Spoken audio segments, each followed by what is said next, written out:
एक बार की बात है, एक लड़का था। उसका नाम सबल था, जो नगर में रहता था। वह अपने जीवन से बहुत निराश था। उनकी निराशा का कारण यह था कि वह अब तक अपने जीवन में कुछ नहीं कर रहा था। उसके माता पिता उसे ताने मारते थे कि आपके सभी मित्र कुछ न कुछ कर रहे हैं, लेकिन आप अभी भी घर बैठे हैं। दोस्तों के बीच भी अक्सर उनका मजाक उड़ाया जाता था। वह कहीं जाता तो लोग उससे पूछते कि आप क्या कर रहे हैं। उसे यह बताने में भी शर्म आ रही थी। वह कुछ नहीं कर रहा था। धीरे धीरे उसने रिश्तेदारों से मिलना जुलना कम कर दिया और लोगों से मिलना भी बंद कर दिया। वह ज्यादातर समय घर पर ही रहता है। वह अकेला रोता है और भगवान को कोसता है और अपनी किस्मत को दोष देता है। अब उसे अपना जीवन बोझ लगने लगा था। कभी कभी वह सोचता कि कब वह कुछ करने के योग्य बनेगा, और फिर वह सोचता कि जिंदा रहने से अच्छा मर जाना है। एक दिन वह अपने नगर की एक गली से गुजर रहा था। तभी उसने देखा कि एक उपदेशक दुख और परेशानियों पर उपदेश दे रहा है। वह भी उसी भीड़ में सबसे पीछे बैठ गया और गुरु के प्रवचन सुनने लगा। उपदेशक कह रहा था, दुख एक शिक्षक की तरह है जो हमें जीवन की सच्चाई दिखाता है और हमें जीने का सही तरीका सिखाता है। आप चाहें तो जिंदगी जीना भी सीख सकते हैं। गुरुजी उपदेश दे रहे थे कि तुम चाहो तो कुछ भी हासिल कर सकते हो, और अगर चाहो तो एक कोने में बैठकर रो सकते हो। इन सभी बातों को सबल ध्यान से सुन रहा था, लेकिन शिक्षक की यह बातें पसंद नहीं आई। उसने खड़े होकर कहा कि कुछ भी सिखाने से दुख दूर नहीं होता। इसमें केवल दर्द होता है। दुख की पीड़ा अनंत है। ऐसा लगता है कि इसके बाद कुछ होने वाला नहीं है। इससे कुछ भी फर्क नहीं पड़ता है। इसके सामने तो मौत भी छोटी लगती है। उपदेशक ने कहा, फिर तुम्हारा दुख क्या है? सबल ने उसके सामने अपनी सारी व्यथा सुनाई और पूछा, मेरे दुख का कोई उपाय है तुम्हारे पास? यह सुनकर शिक्षक मुस्कुराए और बोले, तुम उस दिन मेरे पास आओ जब आपके जीवन में वास्तविक दर्द हो। मैं आपकी समस्या का समाधान अवश्य करूंगा। यह कहकर गुरु वहां से चला गया। सबल ने सोचा, कहीं मेरा दुख नकली तो नहीं है? क्या मैं जिस दर्द से गुजर रहा हूं वह नकली है? मेरा दुख कोई नहीं समझ सकता। जब माँ बाप नहीं समझते तो गुरु क्या समझेगा? उनके दुखों से व्यथित होकर सबल ने एक फैसला लिया कि अब वह कुछ करेगा। सबल ने एक छोटा व्यवसाय शुरू किया, पर उसे सफलता नहीं मिल रही थी। लेकिन उसके घर वाले पूछते हैं कि क्या वह कुछ कोशिश कर रहा है।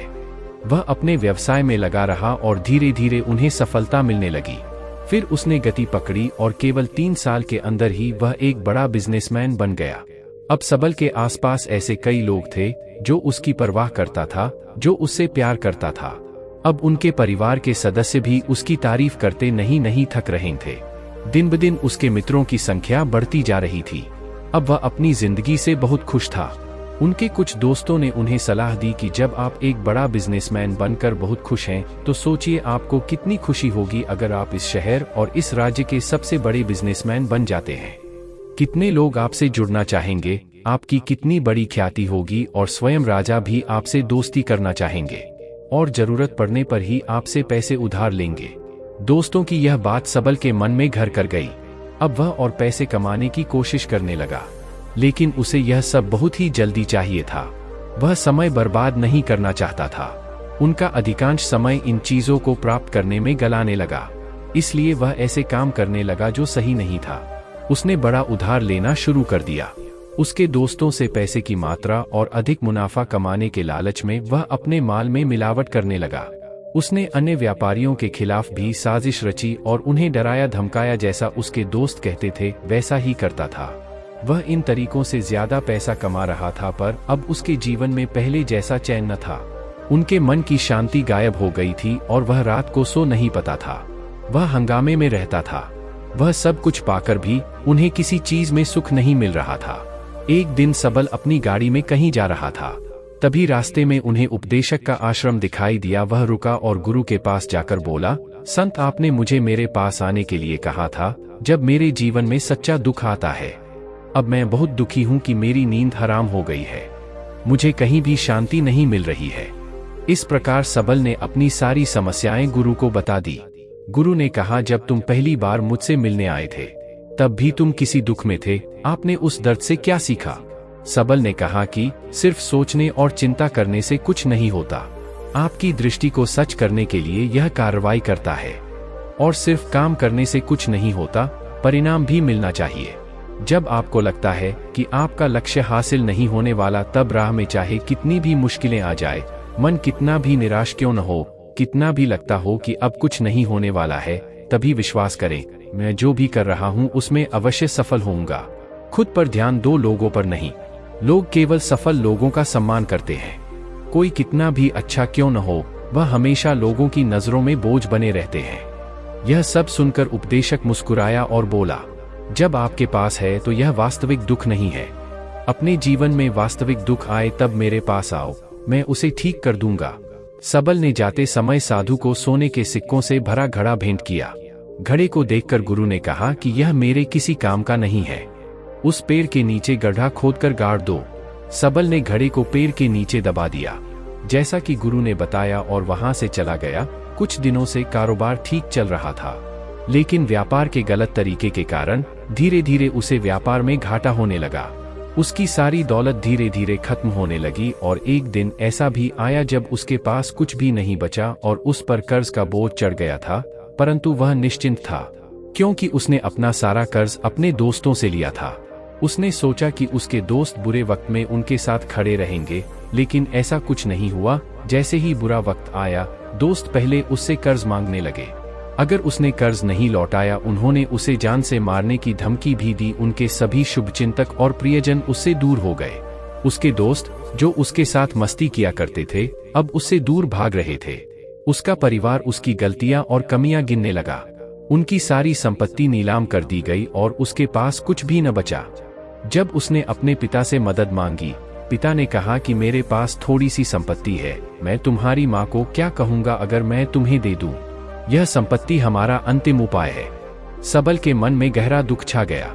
उसके आसपास कोई नहीं था जो उनके दुख को समझ सके, जो उसे संभाल सके। जनता के इस विश्वासघात के कारण वह अंदर से टूट चुका था। वह सोचने लगा कि अब जीने का क्या मतलब है, अब मौत ही मेरा सहारा है। वह आत्महत्या करने के लिए पहाड़ी पर जा रहा था। तब से उसे याद आया कि उस शिक्षक ने उससे कहा था, मेरे पास आओ जब तुम्हारे जीवन में वास्तविक दुख हो। सबल गुरु के पास गया और अपनी सारी व्यथा सुनाई। आंखों में आंसू लिए उसने कहा, हे गुरुजी, मेरे दुख का निवारण कीजिए। गुरु ने कहा, जब जीवन में असली दुख होता है तब मेरे पास आ जाना, मैं इसे जरूर ठीक करूंगा। सबल ने कहा कि ये क्या हो रहा है, मेरी जिंदगी में अभी दुख नहीं है, तो आखिर असली दुख क्या है? गुरुजी ने सबसे कहा कि पहले आप मुझे बताओ, आपने अपने दुख से क्या सीखा? सबल ने कहा कि मैंने वह सीखा, जो लोग हमारे जीवन में आते हैं वह हमारी सफलता और प्रगति के कारण वो हमें धोखा जरूर देंगे, क्योंकि बुरे समय में वे हमारे साथ नहीं खड़े होंगे। वे अच्छे समय में ही हमारा फायदा उठाएंगे और बुरे समय में हमें छोड़ देंगे। उन लोगों पर ही भरोसा करें जो हमारे बुरे समय में हमारे साथ खड़े रहते हैं। लेकिन ऐसे लोग बहुत कम होते हैं, लेकिन जिनके पास है उन्हें उनकी सराहना करनी चाहिए, उनका अपमान नहीं करना चाहिए। मैंने कभी भी किसी के खिलाफ साजिश नहीं रखना चाहिए। अपना काम ईमानदारी और धैर्य से करें और कभी लालची मत बनो। अपने सारे दुख दर्द और अनुभव बयां करने के बाद सबल गुरुजी के सामने आंखों में आंसू लिए बैठ गया।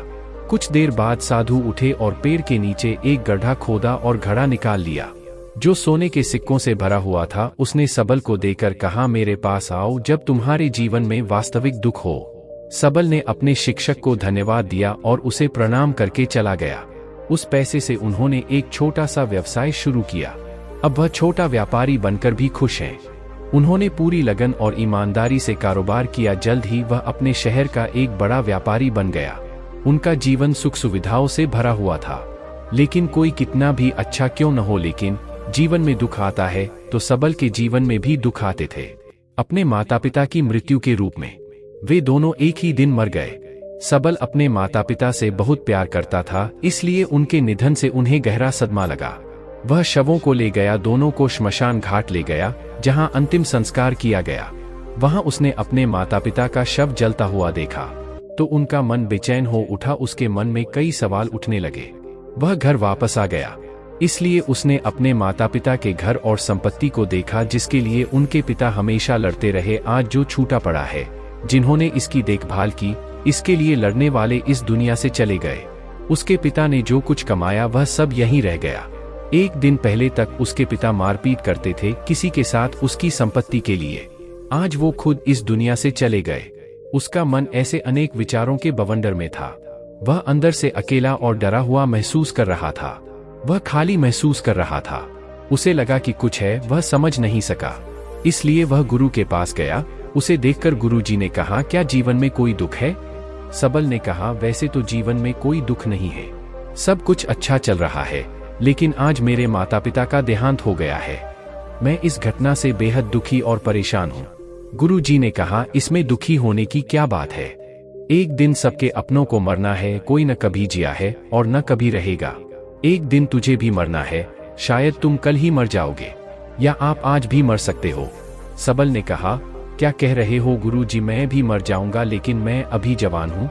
गुरु ने कहा कि सब जी रहे हैं इस भ्रम में कि मृत्यु केवल दूसरों को आती है, बड़ों के पास ही आती है। लेकिन जवान और बूढ़े मर जाते हैं, बच्चे मर जाते हैं। मौत का उम्र से कोई लेना देना नहीं है, यह सभी को प्रभावित करता है। मास्टर जी की ये बातें सबल के मन में घर कर गईं, और वह चुपचाप चला गया। लेकिन उसका मन अभी भी बेचैन था। वह खाली महसूस कर रहा था। वह सारा दिन अपने बारे में ही सोचता रहा कि वह कौन है, वह इस दुनिया में क्यों आया है, क्या जीवन का लक्ष्य केवल चीजों को खाना और मरना है? ऐसे कई सवाल उसके दिमाग में लगातार उठ रहे थे, लेकिन उन्हें अपने किसी भी सवाल का जवाब नहीं मिल रहा था, और उसका दुख दिन ब दिन बढ़ता ही जा रहा था। इसलिए कुछ दिन बाद वह फिर से गुरुजी के पास पहुंचा और बोला, हे स्वामी, मैं बहुत दुखी हूँ, क्योंकि मैं यह नहीं जान पा रहा हूँ कि मैं कौन हूँ और मैं इस दुनिया में क्यों आया। यह सुनकर गुरुजी मुस्कुराए और बोले, आज आपके जीवन में पहली बार सच्चा दुख उत्पन्न हो गया है। यह वास्तव में दुख कहलाने के लायक है। हम नहीं जानते कि हम कौन हैं, हम क्यों आए हैं, क्या करें, कैसे करना है। सबल ने अपने गुरु से कहा कि उसकी दुर्दशा दूर करो। गुरु ने कहा कि हम सभी इंसान हैं। सबल ने कहा कि सभी इंसान जीवन भर धन, सम्मान, परिवार, प्रतिष्ठा, मित्र, शत्रु आदि जमा करता है। गुरु ने पूछा, क्या हम एकत्रित की गई चीजों में से कुछ भी अपने साथ ले जा सकते हैं? सबल ने कहा, कोई भी इंसान अपने साथ कुछ भी नहीं ले जा सकता, वह सिर्फ अकेला ही जाता है। मेरे माता पिता भी अपने साथ कुछ भी नहीं लेकर गए, सब कुछ धन संपत्ति वैभव सब कुछ यहाँ पर छोड़ कर गए। शिक्षक ने कहा, अब मेरी बात ध्यान से सुनो, इस संसार में हमें जो संग्रह करना चाहिए वह हम नहीं करते। चीजें हमारे सामने होती हैं, लेकिन हम उन्हें देखने की कोशिश नहीं करते। हमें इस दुनिया में जो कुछ भी इकट्ठा करना है वह हम खुद हैं। हमें खुद को जुटाना होगा, ताकि जब हम मरें तो हम एकजुट हो सकें और खुद को पहचानने में सक्षम होने के लिए हम अंदर बंटे हुए हैं। हम प्यार, नफरत, गुस्सा, ईर्ष्या में बंटे हुए हैं। क्रूरता, धन, स्थिति, प्रतिष्ठा, सम्मान, पहचान, धर्म, जाति, सैकड़ों हजारों ऐसी चीजों और इच्छाओं में हम विभाजित हैं और टुकड़ों में जीवन जी रहे हैं। इस विभाजन के कारण हमारी चेतना कभी एक नहीं हो सकती। हमारी चेतना शक्ति बिखरी हुई है, इसलिए हमारे पास इतना समय नहीं है, इतनी ऊर्जा नहीं कि हम मुड़ सकते हैं और अपने भीतर देख सकते हैं। वास्तव में धन, सम्मान और सुविधाओं का अभाव, लोग इसे दुख समझते हैं और जीवन भर के लिए जो दुख कहकर रोते रहते हैं और समाधान खोजने का प्रयास करते रहते हैं, उन्हें अपना समाधान कभी नहीं मिलेगा, क्योंकि जिसे लोग दुख कहते हैं वह वास्तविक दुख नहीं है। यह सिर्फ एक आदमी की इच्छा है, उसकी इच्छा कभी पूरी नहीं होती, इसीलिए व्यक्ति को कभी उनके प्रश्नों का समाधान नहीं मिलता।